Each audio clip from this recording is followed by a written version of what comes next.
Hello there, lads and ladies. Welcome back to another book review. Well, I should say a manga review.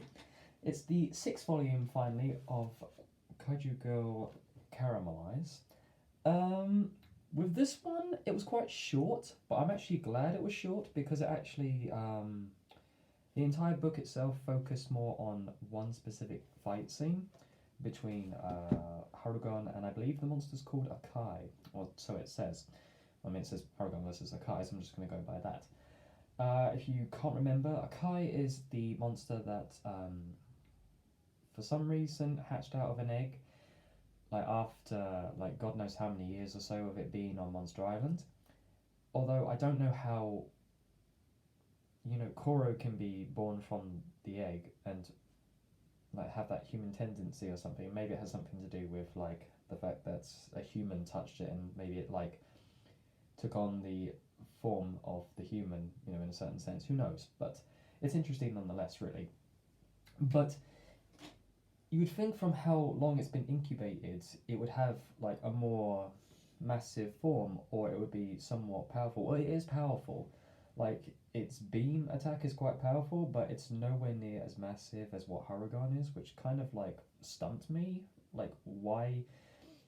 Like genealogy is a very interesting thing, really. Like either it be through incubation or it be through evolution. You never know, really, because certain creatures that are incubated will tend to have a better run in life. Basically, if you can hear working going outside, I'm sorry for that.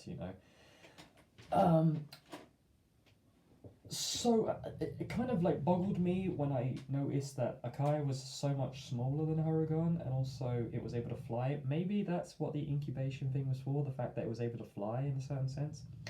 Because if you notice on the back of Harugon, of its dorsal fins, it's more accustomed to swimming, kind of like what Godzilla is for. Basically, is he's basically a giant ass iguana in a certain sense.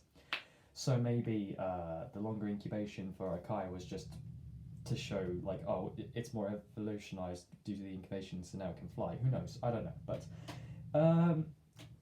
we start off with them fighting one another. Basically, Kuro in her mind is thinking, oh my god, he's seen me like turn into this creature. What am I going to do now? Like she's thinking about all types of things, what to say to him, like should they break up, so on and so forth. The usual stuff. When you're young, dumb, and in love, basically. Uh, she kind of ends it quickly with Akai. She like stamps on the thing's head, sending it into the ocean, thinking the battle's over. She then goes to Minami.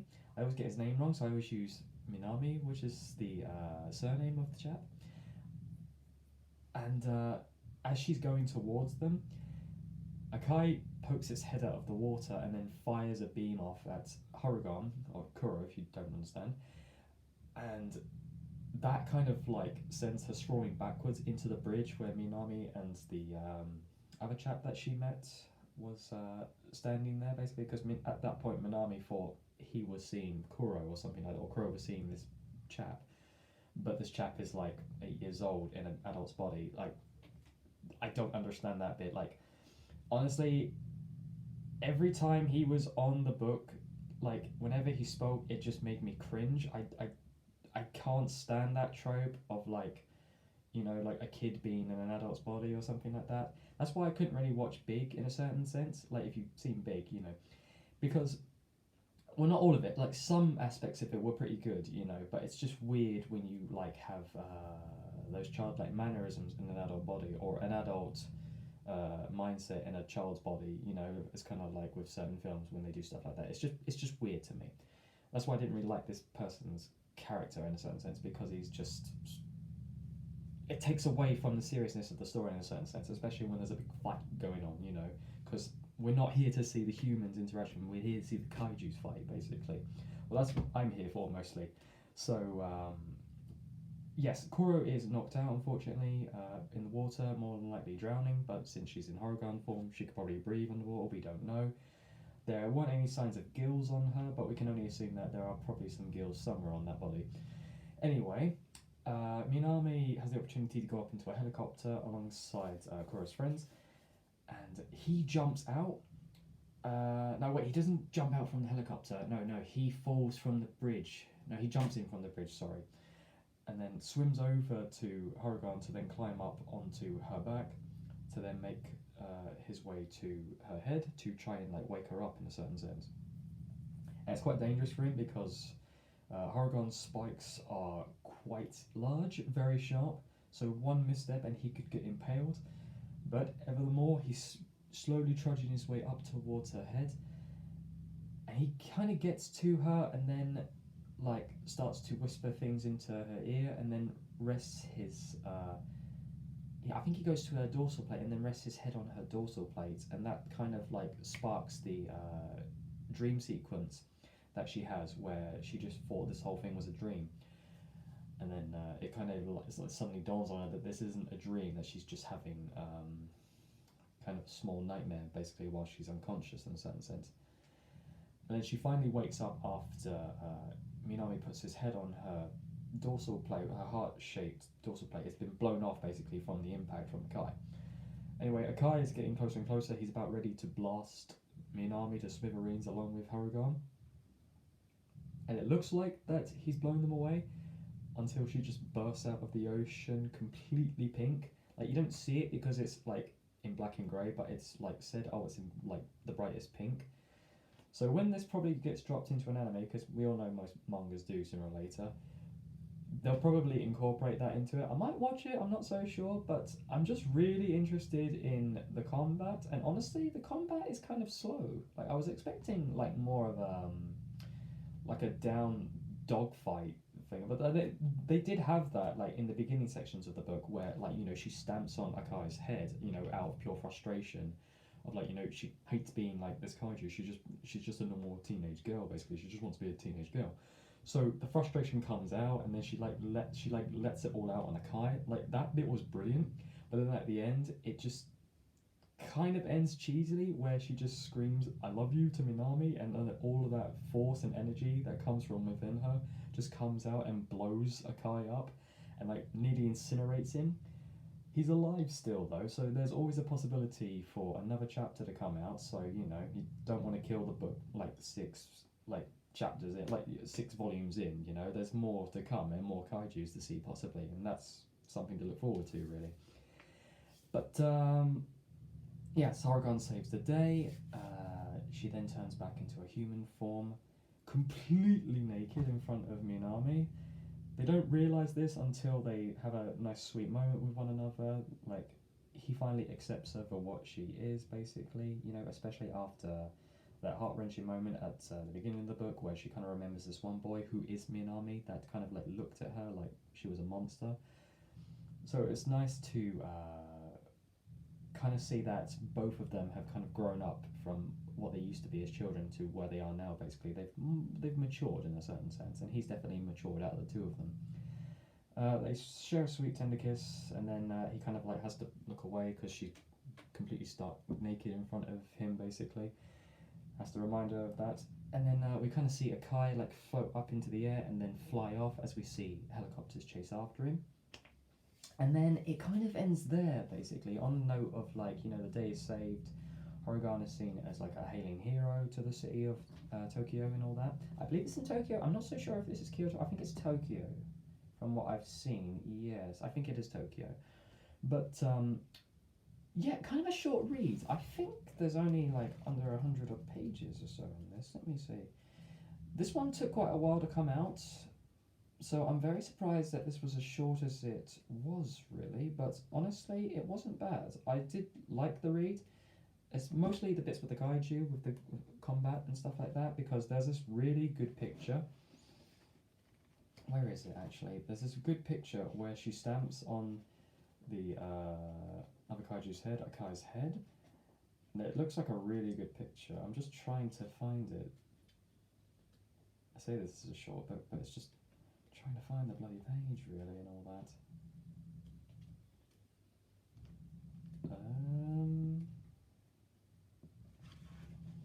Yeah, it's this one, where you kind of see her head kind of shadowing the body of her in her Harugan form.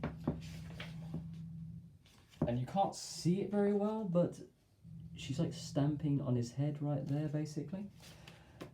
it looked good. Like if you animate this, this would probably be a very good fight. I'm surprised that they don't actually do more like kaiju level like animes. You know, they did do one recently, but that one was mostly based on like the humans like leaving Earth to go to another planet basically to try and find like a hospitable home for them, like away from kaiju's, and then they end up finding Godzilla on another planet, and this Godzilla's huge, and then we see like a small instance of him fighting Ghidorah, but Ghidorah isn't like a physical being.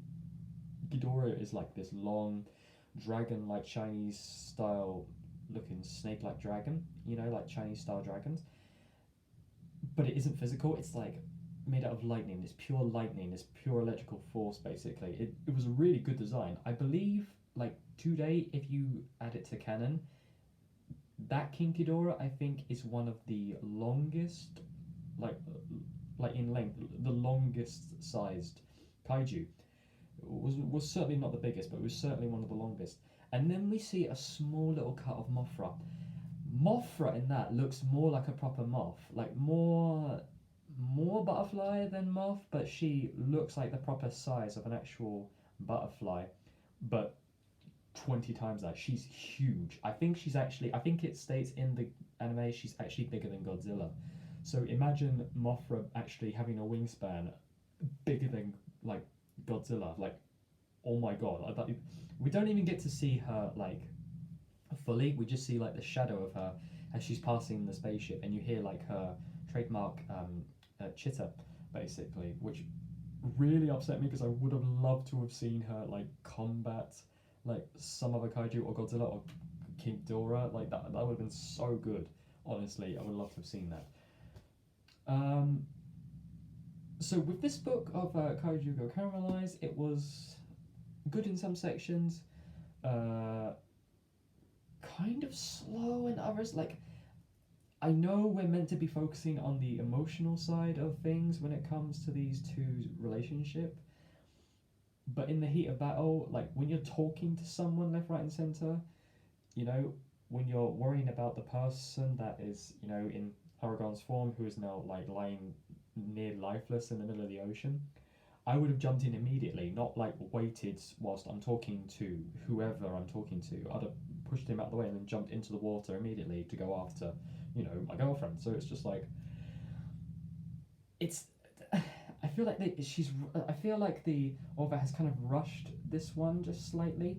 I mean, I can understand that she's trying to get out the volume for this basically as quickly as possible, you know, for people to enjoy. But I feel like it's better to have a more flushed out fight. Like even if you want to, like do what Dragon Ball Z does, like span it over 3 or 4 volumes. Like that makes the fight more interesting. That's what I really fell in love with Dragon Ball Z for the first time when I watched. I didn't watch. I read it. Yeah, I read Goku fighting Frieza. Like that took like maybe 3 volumes to go through because the fight was just so long and arduous, and you really felt the emotion from that fight. Basically, you felt, you know, the loss and pain that Goku went through when he lost Krillin, and you know, nearly lost Piccolo and stuff like that. Basically, so I just found it kind of kind of a kind of a rush job that they kind of rushed this fight between you know, Kuro and this new kaiju basically, you know, of Akai, because you know it's a new enemy and we don't even know if this thing has a human form, so that would be nice to see later on if we might meet a new character that will possibly be. Or they could probably turn this into like a mystery thing for the next chapter. They could probably turn it into like, you know, oh, who is this Akai? You know, who is this person, so on and so forth.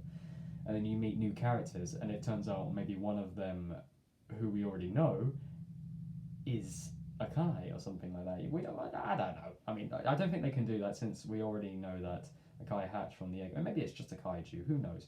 But it would be nice if there was like a mystery aspect to it. You know, kind of like how there was like this subtle reference to Kuro's 3 bullies being like the representation of King Ghidorah. you know, because of the three heads, you know, and stuff like that. The three girls, they count for the three heads in a certain sense. But yeah, it was an okay volume, very good read, very quick read. The fight was decent at times. The fight was kind of slow at times. The conversations were kind of rushed. Of course, it's going to be rushed. You know, she's trying to get out a volume for everyone to read.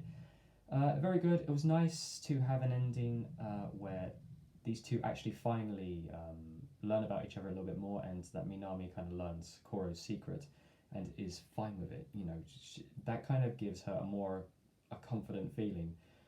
Now I feel like her strength is with Minami, but it's also her weakness, because imagine if something happened to him, you know, she could probably lose control and lose herself to her kaiju form of Horogon, you know, because that's still a possibility. You know, Minami is the thing that is keeping her bridged emotionally to her human form in a certain sense. So yes, with that, lads and ladies, that has been another book review. I know this one has been way too long. I just haven't had the time to find any decent books, and I couldn't get out anything like yesterday for you guys to enjoy because like my gaming playthrough is done now, for now at least until either I find something a bit decent to play, or at least until February, because I will be covering Hogwarts Legacy for you guys. That has been my dream for the longest time, to finally play a flushed out, perfectly rendered, very gorgeous representation of Hogwarts, because the amount of Harry Potter games over the years, they've just been like milked dry for money, and some of them have been okay, but some have just not been. Like, if you can look back at the original, like Harry Potter and the Philosopher's Stone, and I'm not saying Sorcerer's Stone because that's the American version of it, it's Philosopher's Stone. You know, if it comes from the country, like, call it by what it is, for goodness sakes, Philosopher's Stone. That game was bloody good, as was Chamber of Secrets. PS1 version, not PS2, that was crap. Although I do like the way they actually reimagined it, like they remastered it in a certain sense to make it look a bit better. That was about it. But when you add shit into it, it just makes it more convoluted. Just keep it original, but just remaster it. You know, like there are so many subtle differences between the PC, PS2, and PS1 version that it felt like I was playing like 3 different games when all you had to do was just keep it to how it was, basically. Like there was this mission in Chamber of Secrets where you went to a party with the ghosts, and you could like meet Nearly Headless Nick and the other ghosts and all that stuff. Like, I'd like to see more flushed out characters within the new Hogwarts Legacy, and that'll be coming out sometime. Well, at least the like the pre-order version, like the deluxe version, it's like a 3-day early play. I'll be getting that on the 7th, just the day before my birthday. That'll be a nice little birthday present for myself, and I'm looking forward to it. Like the idea of being able to tame beasts, to be able to learn magic from different like amazing creative teachers. You know, it's a shame that they've said that house points aren't going to be a big thing in Hogwarts and Quidditch. I'm really upset that we can't play Quidditch. As long as we get to ride a broom, and as long as we get to go and watch a Quidditch match, then I'll be fine with that. Honestly, there should possibly be some DLC along the lines, because with a game this anticipated, they might have to add things onto it. But honestly, I just cannot wait. I'm just sorry that it has to take like a month's worth of waiting for you guys, because I want to keep the channel updated with things like that, but it's just hard because I'm just trying to find books that are interesting to keep you guys like attained to this channel in that time. So if it takes me longer than usual to find something for you guys to sink your teeth into, then I can only apologize, you know, because I want to be able to enjoy what I read to give to you guys, because I feel like if I just read something that I'm scripted to do, it's just not genuine, it's not, you know, emotionally gratifying to me and for you. You know, I want to be able to give you something that I enjoy, that you could possibly enjoy from, you know, watching from my like love of it, basically, in a certain sense. So I'm sorry, I'm a little bit sick. There's a bug going around, unfortunately, and yes, that's another thing. If you have children, check them for strep. Like, that's something that's been going around recently, so make sure your children are safe and check the signs and all that stuff, because God, don't want that. I think a couple of my nieces have come down with a sickness, and we're just checking them for it, so just to be safe. But anyway, with that, lads and ladies, I thank you all ever so much, and I will see you all in whatever I do next around here. Take care, my friends.